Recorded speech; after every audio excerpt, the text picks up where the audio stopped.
सकें और मजलिस इत्तेहादुल मुस्लिमीन बेवा की तरह खड़े रहकर ये नहीं कहती कि मेरा सुहाग उजड़ गया, सुहाग उजड़ गया।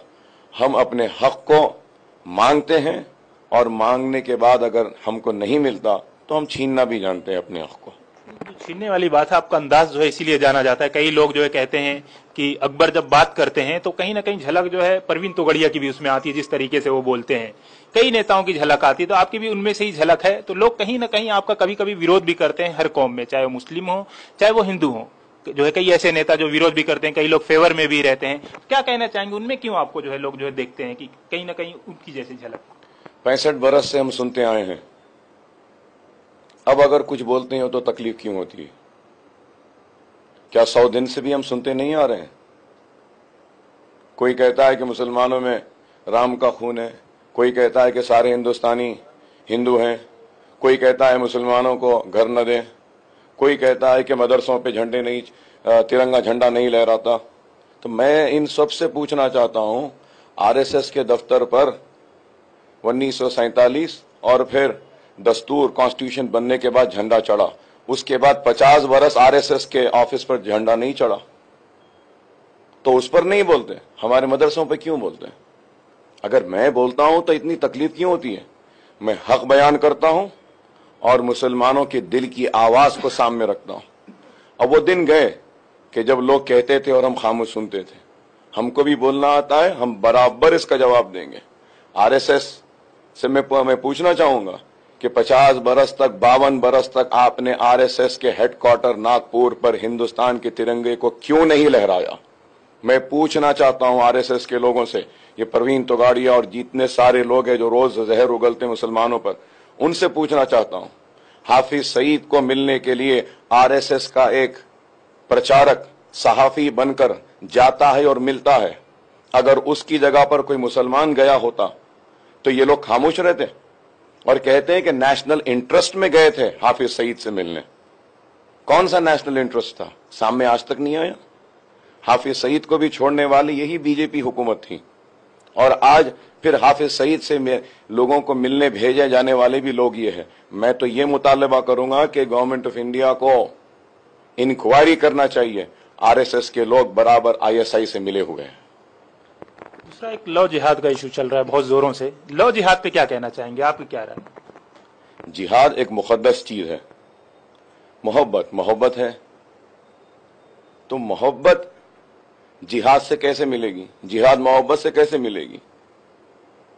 क्या मैं समझता हूं कि हिंदुस्तान की तारीख रही है कि जिस वक्त मान सिंह ने जोधा बाई को अकबर आजम की बीवी बनाने के लिए या मुगलिया सल्तनत की बहू बनाने के लिए जब पेशकश किया इस बात को, तो मुगलों ने इस बात को कबूल किया।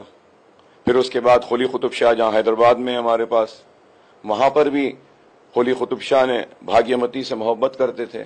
उन्होंने उनको हैदर महल बनाकर हैदराबाद को उनके नाम से बसाया। तो ये चीजें होती रहती हैं।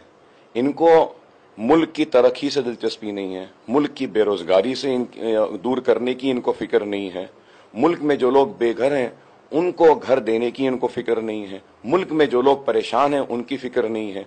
सिर्फ अपने इख्तिदार की खातिर ये लोग आज इस मुल्क के सेकुलरिज्म की धज्जियां उड़ाते हैं और हिंदू मुसलमान को आपस में लड़ाते हैं अपने इख्तिदार पर आने के लिए। 100 दिन में इन्होंने क्या किया? कौन सी इकोनॉमी को इंप्रूव किया? कौन से जीडीपी रेट को इंप्रूव किया? कौन से नए इंडस्ट्रीज को इस मुल्क में लाए? कुछ नहीं करे, सिर्फ बातें करते हैं। अच्छे दिन, पता नहीं अच्छे दिन कब आएंगे। दुनिया हिंदुस्तान इंतजार कर रही है उस अच्छे दिन को देखने के लिए। अब तक तो अच्छे दिन दिखाई नहीं देते हैं, लेकिन यह जरूर है कि महाराष्ट्र में हम आने के बाद मुसलमानों के ऐसे दिन आएंगे कि जरूर मुसलमान कहेगा कि हाँ, हमने सही किया इस मजलिस इत्तेहादुल मुस्लिमीन को यहाँ लाकर। उनके मसाइल को लड़ेंगे, बच्चे जो जेल में उनको छुड़ाने के लिए लड़ेंगे, बजट को इंप्रूव करेंगे, उर्दू के साथ इंसाफ करेंगे, बेघरों को घर दिलाने की जदोजहद करेंगे। और हम लोग वो हैं जो इज़हार हक से मुंह नहीं मोड़ते हैं, जो हक है वो बयान करते हैं। सबको लेकर चलने की बजाय आप सिर्फ एक कौम की बात करते हैं, तो कहीं ना कहीं लगता है कि सिर्फ एक कौम को लेकर चल पाएंगे? देखिए, मैंने आपसे कहा है कि हम अब तक जिन लोगों को साथ लेकर चले हैं और जिन लोगों के साथ के जरिए हम कामयाब हुए हैं और जिन लोगों की वजह से हम मशहूर हुए हैं, जिन लोगों की वजह से हम जाने जाते हैं, जिन लोगों की वजह से पहचाने जाते हैं, उन्हीं लोगों को यहां पर भी लेकर चलेंगे। क्या अगर कहीं जो है कि मुस्लिम इलाकों में अगर कुछ लोग खड़े होंगे, मुस्लिम एमएलए जहां पर जीते हैं, क्या उनके सामने आप जो अपना कैंडिडेट देंगे? हम तो कैंडिडेट लड़ रहे हैं सब। जो जिस पार्टी का उम्मीदवार है उस पार्टी की जिम्मेदारी है उसको जिताएं। हमारी जिम्मेदारी तो नहीं है कि कांग्रेस के कैंडिडेट को जिताएं या एनसीपी के कैंडिडेट को जिताएं या फिर समाजवादी पार्टी के कैंडिडेट को जिताएं। जिसकी पार्टी है उनकी जिम्मेदारी है। हम हमारे जो लोग हैं, हमारे पार्टी के जो उम्मीदवार हैं, हम उनको जिताएंगे। एक आखिरी सवाल है मेरा, अगर आपकी पार्टी खड़ी हो रही है हर जगह, आप जैसे कह रहे हैं कि अगर इससे आपके वोटों का बंटवारा होता है, सेना बीजेपी को ताकत मिलती है, तो अगर उनकी सरकार बनती है तो फिर आप क्या करेंगे? आपने कहा कि आपके वोट मतलब मेरे वोट। बिल्कुल आपकी वजह से जिस तरीके से जो है आप एक पार्टी को लेकर चल रहे हैं, सेकुलर जो है मुस्लिम खासकर टारगेट कर रहे हैं कि मुसलमानों के वोट अगर बढ़ते हैं तो जाहिर सी बात है कि जो है अगर बटेंगे तो दूसरी ताकतें जो है मजबूत होंगी, सेना बीजेपी, तो फायदा तो उनको ही होगा। नहीं नहीं नहीं, आपकी गलतफहमी है कि वोट बटेंगे। मजलिस के आने के बाद वोट बटेंगे नहीं, एक जगह जमा होकर जाएंगे। और न सिर्फ ये कि वो लोग जो अब तक वोट नहीं डालते थे, जिनको इन कांग्रेस की धोखेबाजी और चालाकी बड़ी अच्छी तरीके से जो वाकिफ हैं, जो जानते हैं एनसीपी की चालाकी और उनके सिर्फ झूठे वादों को जो जानते हैं, जिसकी वजह से जो आकर वोट नहीं डालते थे, मुझे उम्मीद है कि वो सारे लोग भी निकल कर आएंगे और हमको ही वोट डालेंगे। और सारे के सारे जो वोट हैं जो इधर कांग्रेस या एनसीपी में जाते थे, क्योंकि ऑल्टरनेट नहीं था, लेकिन आज हम हैं, तो मुझे उम्मीद है